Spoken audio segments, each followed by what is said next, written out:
बेहद स्वागत है जी सभी स्टूडेंट्स का। एक बार फिर हाजिर है मनोज अरोड़ा जी। बियॉन्ड वीजा को रिप्रेजेंट करते हैं, न्यूजीलैंड बेस्ड कंपनी है, न्यूजीलैंड से जुड़ा हुआ शो है, पंजाब सरकार से भी लाइसेंस है, न्यूजीलैंड सरकार में रजिस्टर्ड है, जलंधर में ऑफिस है, कनाडा में ऑफिस है, और जैसे अनाउंस किया मनोज जी ने पिछले शो में, दिल्ली में, अहमदाबाद में और एक और जगह इंडिया में, मुंबई में भी। हाँ जी सर, मुंबई में। तो जल्दी मनोज जी ऑफिस खोलने की प्लानिंग में है। सो ज्यादा से ज्यादा स्टूडेंट जो हैं वो 9915497797 पे मनोज जी से बात कर सकते हैं, व्हाट्सएप कर सकते हैं। आज न्यूजीलैंड का हम एक बहुत अच्छा एनालिसिस करने वाले हैं। न्यूजीलैंड में अक्टूबर इनटेक खुल गया है, अक्टूबर इनटेक एडमिशन, मास्टर्स में एडमिशन, कितना पैसा, कितनी फीस हमारे स्टूडेंट्स की न्यूजीलैंड में लगेगी, अगर स्टूडेंट बैंक लोन लेता है तो उसका क्या बेनिफिट है, बैंक लोन के साथ क्या पुराने फंड्स की जरूरत है या नहीं है, और पीआर पीआर इजी हो, किस तरह के कोर्स आप चूज करें, प्रायोरिटी आपकी कोर्सेज की कैसी होनी चाहिए, ये सारे इश्यूज हम टच करेंगे इस डिस्कशन में। मनोज जी आपका वेलकम है सर, स्वागत है। हाँ जी, thank you ji, thank you, दर्शकों का स्वागत है। मनोज सर, मैं ये जानना चाहता हूँ कि जैसे अब 10+2 वाले हमारे स्टूडेंट्स हैं जिन्होंने 10+2 कर ली या जिन्होंने ग्रेजुएशन कर ली, वन बाय वन आप दोनों के लिए एक्सप्लेन करो कि जिसको पीआर पे जाना है, +2 वाला किस कोर्स को अडॉप्ट करे, प्रीवियस क्वालिफिकेशन के साथ जुड़ी हुई, और ग्रेजुएशन वाला, और दोनों के लिए आर्ट्स की रिक्वायरमेंट, फंड्स की रिक्वायरमेंट और लोन की रिक्वायरमेंट, ये सारी चीजें मैं चाहूंगा आप एक बार हाईलाइट करें।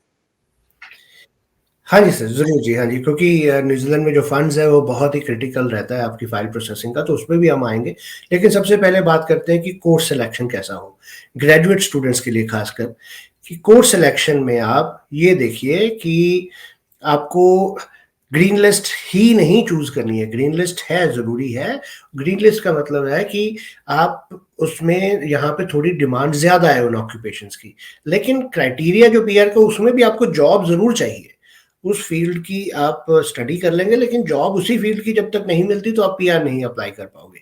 तो इसलिए बाकी जो स्किल्ड माइग्रेंट कैटेगरी के अंडर सारे जेनेरिक कोर्सेज भी आते हैं, इवन अकाउंटिंग, आईटी और ये सब, सप्लाई चेन हो गया, बिजनेस एनालिटिक्स है, और काफ़ी सारे और प्रोग्राम्स भी हैं, वो भी आप अच्छे तरीके से कर सकते हैं। उसके थ्रू भी पीआर होगी। तो पीआर के लिए ऑब्वियसली ग्रेजुएशन के बाद मास्टर्स कीजिए तो दैट इज बेटर। अगर आप पीजी डिप्लोमा पे रुक रहे हैं क्योंकि आपकी फंडिंग नहीं है, वो बात अलग है। लेकिन अगर आप अफोर्ड कर सकते हैं तो पीजी डिप्लोमा ना करिए, सीधा मास्टर्स के लिए जाइए।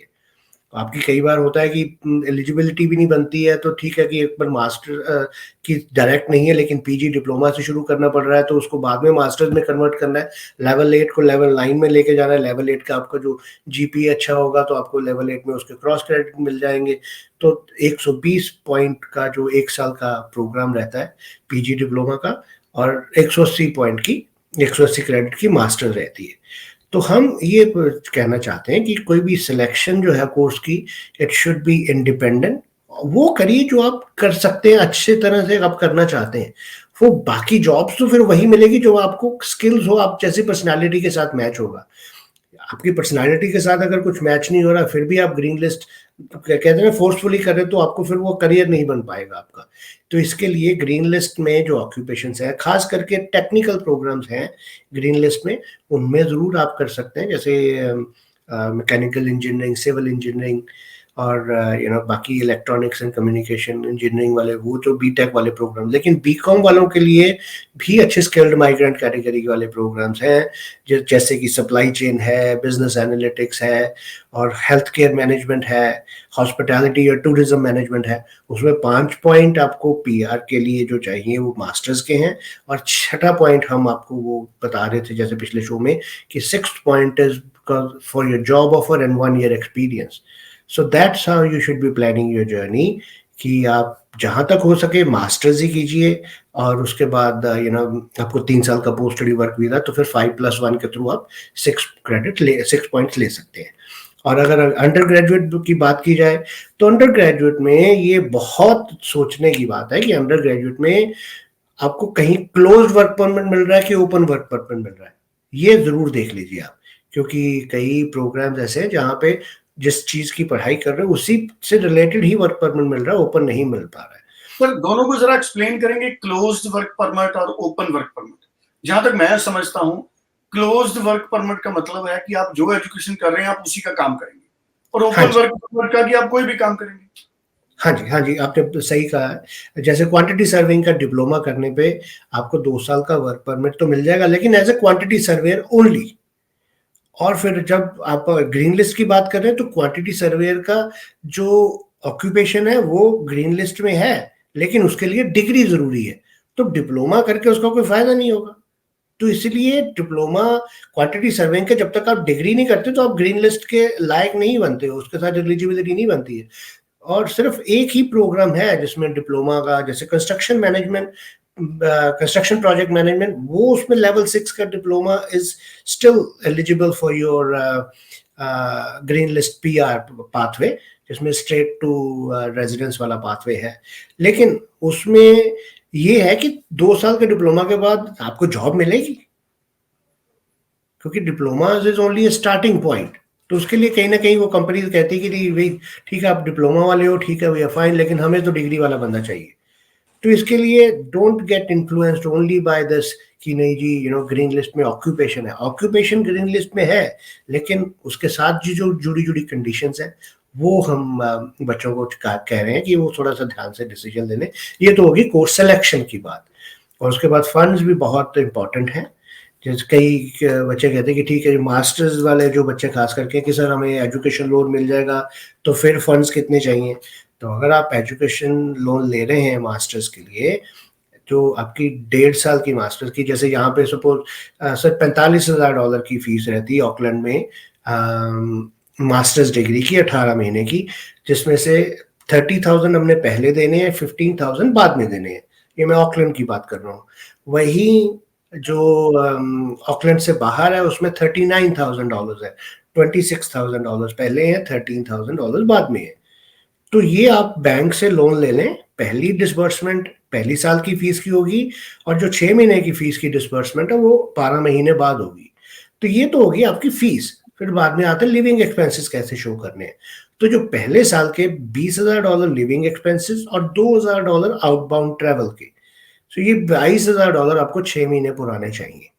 और जो अगले साल के 6 महीने के पैसे बाकी हैं, जो $10,000 है, वो फ्रेश भी चलेंगे आपके अकाउंट में हो, लेकिन वो लिक्विड एसेट्स होने चाहिए पूरी की पूरी ड्यूरेशन ऑफ योर स्टडी के।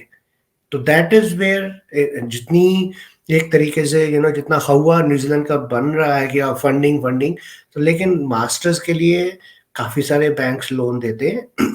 आप अपने ऑब्वियसली आपकी जो सर्विसेबिलिटी है या फाइनेंशियल प्रोफाइल है वो ज़रूर मैटर करेगी, लेकिन हमारे जो स्टूडेंट्स ले रहे हैं वो 10 से 12 लाख की जिनकी फैमिली इनकम है और मास्टर्स करने आ रहे हैं, उनको कोई बैंक बहुत एंटरटेन कर रहे हैं अच्छे से, उनको 1.5 साल का मास्टर्स का लोन मिल जाता है।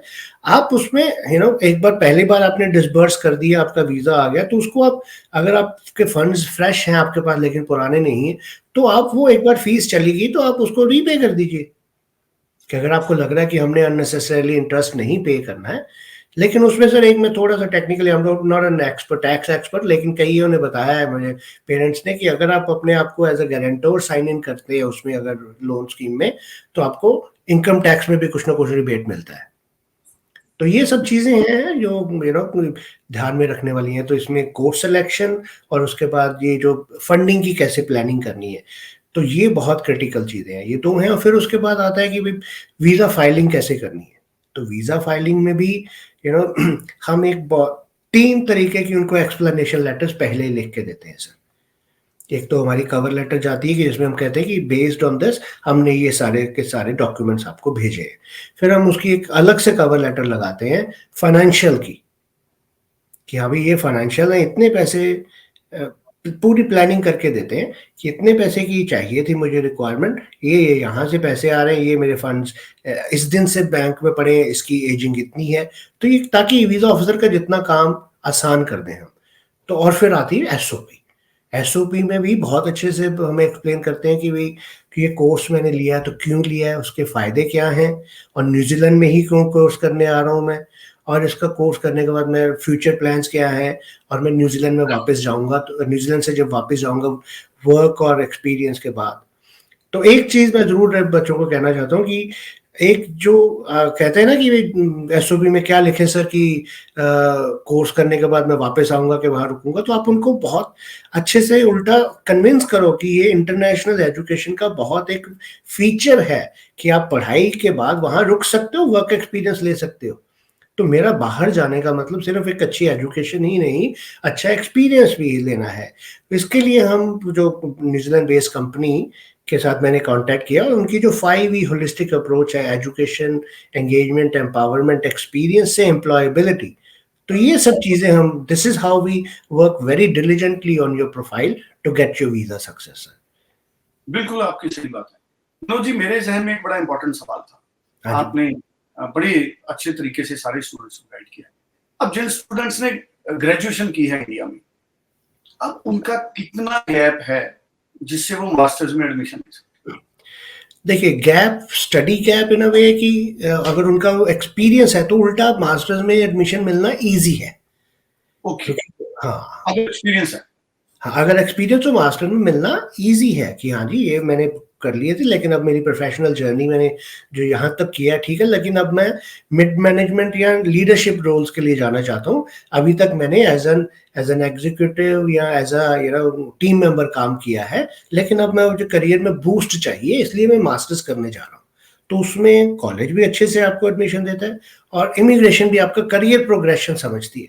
तो एक मास्टर्स के लिए जो एक प्रोफाइल है वो उल्टा आपकी बेटर हो जाती है। इसके लिए स्टडी गैप न्यूजीलैंड में कुछ भी नहीं, चाहे 15 साल हो गए आपको पढ़ाई छोड़े हुए।